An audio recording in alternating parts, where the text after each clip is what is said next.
Uttar Pradesh super fast revision series में स्वागत है और फिर से बढ़ते हैं। आज हम बजेली को लेते हैं। बजेली रामगंगा नदी के किनारे और इसके उपनाम बांस बजेली, सुरमा नगरी, नाथ नगरी और जरी नगरी के नाम से जानते हैं। 1857 क्रांति के समय यहाँ के नेतृत्वकर्ता कौन थे? खान बहादुर खान। यहाँ पर कुछ पर्यटन स्थल हैं, देखते हैं। पुराना किला, शहीद स्मारक, खान बहादुर खान की कब्र और पशुनाथ जैन मंदिर। हस्तशिल्प की बात करते हैं तो फर्नीचर, मांझा, जरी और जरदोजी, सुरमा आदि के लिए फेमस है। उद्योग की बात करते हैं तो यहाँ दिया सलाई उद्योग बरेली में है। उर्वरक कारखाना भी बरेली में है। कृत्रिम रबड़ कारखाना भी बरेली में है। लकड़ी का फर्नीचर भी और बेंत और छड़ी का कारखाना भी बरेली में है। यहाँ महाजनपदकालीन पांचाल राज्य की दूसरी राजधानी अहिच्छत्र के भकनावे इस बरेली के रामनगर में पाए जाए।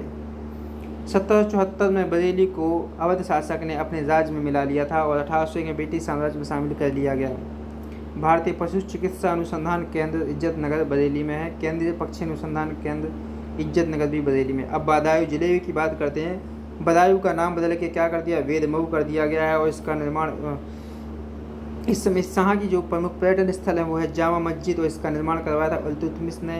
यहाँ पर घंटाघर भी है। कुछ प्रमुख औद्योगिक इकाइयाँ हैं, मेथा तेल और कार चौबी।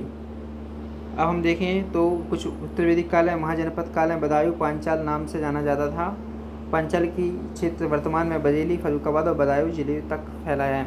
अकबर के प्रमुख इतिहासकार अब्दुल कादिर बदायूं तथा महान सूफी संत शेख निजामुद्दीन औलिया भी बदायूं के रहने वाले थे। संतुलन काल में इस क्षेत्र का जो सूबेदार था वो इल्तुतमिश था और बदायूं में सफ़ेद चने का उत्पादन भी होता है। पीलीभीत की बात करते हैं। गोमती नदी के किनारे है और इसको गोमत ताल भी कहते हैं। इसका जो उद्गम स्थल था उसका उपनाम छोटा पंजाब भी है।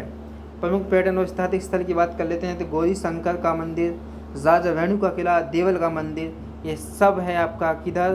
पीलीभीत में। हस्तशिल्प की बात कर लेते हैं तो बांसुरी के लिए फेमस है। अभयारण्य है पीलीभीत टाइगर रिजर्व। फुलर झील पीलीभीत में स्थित है। पीलीभीत के बीसलपुर तहसील में 200 वर्ष पुराना दुबे तालाब स्थित है। प्रमुख स्थल की बात कर लेते हैं। चूका बीज और लग्गा बग्गा वन क्षेत्र भी यहीं पर है। लग्गा बग्गा वन क्षेत्र दुर्लभ प्रजातियों का खरगोश पाया जाता है जिसे स्पीड हेयर कहते हैं। शाहजहाँपुर की बात करते हैं जो गंगा नदी के किनारे है और इसको 2018 में 17वां नगर निगम बनाया गया था। इसका नाम बदल के साजीपुर कर दिया गया है। इसमें कुछ पर्यटन स्थल हैं। शहीद उद्यान, शहीद राम प्रसाद बिस्मिल स्मारक, शहीद रोशन सिंह स्मारक। यहाँ पर हस्तशिल्प है कालीन, कार चौबी। एक जिला उत्पाद में से यहाँ पर जरी और जरदोजी के लिए फेमस है।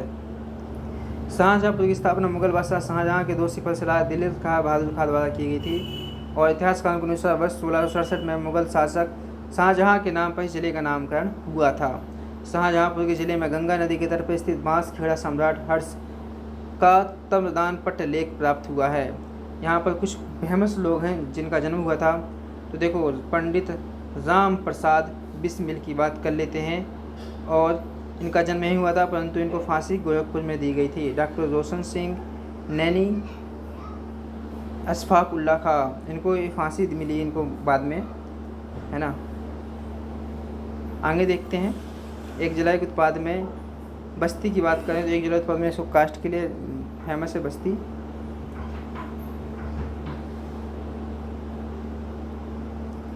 मौर्य काल में आधुनिक बस्ती क्षेत्र कोसल राज्य का भाग था और यहाँ के राजा थे प्रसेनजीत। प्राचीन काल में क्षेत्र में महर्षि वशिष्ठ का आश्रम था जिस कारण इस क्षेत्र की विशिष्ट कहा गया और बस्ती में रामचंद्र शुक्ल का जन्म हुआ था और मुगल सम्राट अकबर के शासन बस्ती अवध सूबे का हिस्सा था। बस्ती के संबंध में हिंदी साहित्यकार भाष चंद्र ने कहा था, बस्ती को तो बस्ती कहूँ तो काको कहूँ उजाड़। सिद्धार्थनगर जिला मुख्यालय नौगढ़ है। एक जिला उत्पाद में काला नमक चावल है। पर्यटन स्थल में कपिल वस्तु, भात भारी मंदिर और पिपरा स्तूप। वर्तमान में सिद्ध यहाँ कुछ इंपॉर्टेंट खास नहीं है, इसे आप पढ़ सकते हैं धीरे धीरे। बाकी जो सबसे इम्पोर्टेंट है चित्रकूट नदी मंदाकिनी किनारे है। एक जिला उत्पाद में लकड़ी के खिलौने फेमस हैं। कुछ पर्यटन स्थल देखें, वाल्मीकि आश्रम, रामघाट, तुलसी स्मारक, सबरी, परपाल, रानीपुर, टाइगर रिजर्व, कामदगिरी पर्वतमाला, राम भद्राचार्य विज्ञान विश्वविद्यालय भी यहीं पर है। बाना जनपद से अलग होकर 6 मई 1947 को छत्रपति शिवाजी साहू जी महाराज नाम से नए जनपद की स्थापना की गई और 4 सितंबर 1998 को इस जनपद का नाम बदल कर चित्रकूट कर दिया गया।